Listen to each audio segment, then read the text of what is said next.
ഒരു പാനിലേക്ക് വെളിച്ചെണ്ണ ഒഴിച്ച് ചൂടായി വരുമ്പോൾ 1/4 ടീസ്പൂൺ കടുക് പൊട്ടിയതിലേക്ക് 1/4 ടീസ്പൂൺ ഉഴുന്ന്, 2 വറ്റൽമുളക്, കുറച്ച് കറിവേപ്പില ചേർത്ത് പൊട്ടിക്കഴിയുമ്പോൾ അതിലേക്ക് നീളത്തിൽ അരിഞ്ഞു വെച്ചിട്ടുള്ള സവാള ചേർത്ത് നല്ലപോലെ വഴറ്റിയതിലേക്ക് 1/4 ടീസ്പൂൺ മുളക് പൊടി, 1/4 ടീസ്പൂൺ മഞ്ഞൾപ്പൊടി ചേർത്ത് പൊടികളുടെ പച്ചമണം മാറി വരുമ്പോൾ ഒരു തക്കാളി അരച്ചതും കൂടി ചേർത്തതിന് ശേഷം തക്കാളിയുടെ വെള്ളമെല്ലാം വറ്റി വരുമ്പോൾ അതിലേക്ക് 3 ടീസ്പൂൺ തേങ്ങ ചേർത്ത് കൊടുത്തിട്ട് നല്ലപോലെ ഇളക്കി യോജിപ്പിക്കണം.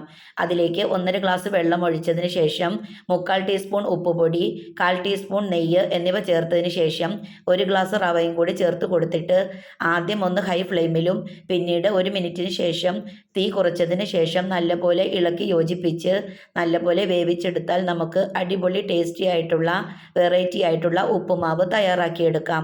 വീഡിയോ ഇഷ്ടമായാൽ പ്ലീസ് എല്ലാവരും ഒന്ന് സബ്സ്ക്രൈബ് ചെയ്ത് സപ്പോർട്ട് ചെയ്യണേ. അപ്പോൾ ഇതേപോലെയുള്ള വെറൈറ്റി വീഡിയോസുമായിട്ട് വീണ്ടും വരാം.